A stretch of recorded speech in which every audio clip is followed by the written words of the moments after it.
I had Huberman on the show a few months ago, and he told me about bringing you into his lab and putting you in VR underwater with sharks. Right. Give me your experience with Huberman. He's great. He knows his stuff. He knows his stuff. He's a very knowledgeable man on what he's doing.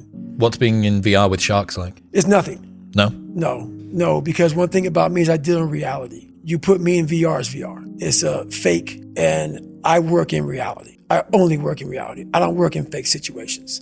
So that's why it didn't work on me. You put me in a real ocean with real sharks, you'll get your real reaction. I know I'm in a fucking chair. If you get that psyched the fuck out, you need to study that more than that. You know what I'm saying? Yeah. Why are you so sensitive? Why are you so fragile? Yes. Yeah. If you are on a high wire because you're afraid of heights, but you're sitting firmly on the fucking ground, you need to study the fact that you're doing something wrong. Don't study the afraid of heights. Study why the fuck do I know I'm on the fucking ground in a fucking chair, but I'm afraid of what's on this screen. So I don't allow anything to go beyond the truth. He said that, obviously you didn't know this in advance. It could have been the most lifelike VR in the history of the world. Right. And apparently it was a group of you guys and someone had to go first. Someone had to go first. You're not that good with water. Not sure how you feel about sharks, but can't imagine you're a fan. And you were just like, me please. Yep. I'm first. Yeah, I'm like that with everything. Because why sit back in the back and think about, let me watch you go first. You can watch me go first. Is there anything that you'd like to study with Huberman? Would there be any like cool tests? Is there anything that you've been thinking about to do with performance or anything like that at the moment? No. You've just got your own mental lab. You're doing I got my everything own mental yourself. lab. Everything I need is in my mental lab because I'm in constant study of myself.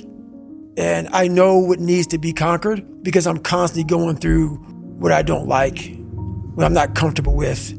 You know, like I know, and only I can fix these problems because I have to face these problems. I'm really good about being accountable about, okay, you need to be better here, you need to be better here, you need to overcome this, overcome that, and I do a good job of doing that. You talk about performance without a purpose. What's that? For instance, let's say you have no races. Let's say you have no classes, no nothing.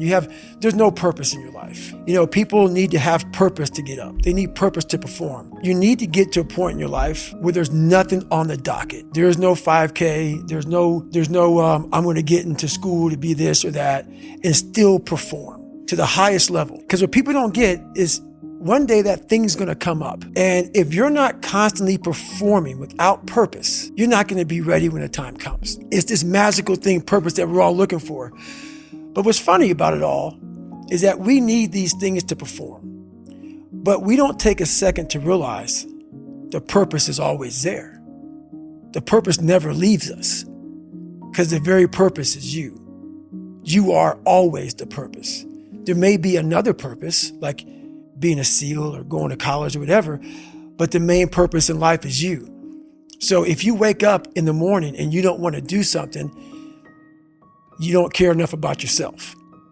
And that's what you need to really research is, man, why am I not doing this for myself? Because that is the number one purpose in life, is to better oneself. So that's the only purpose I fucking need.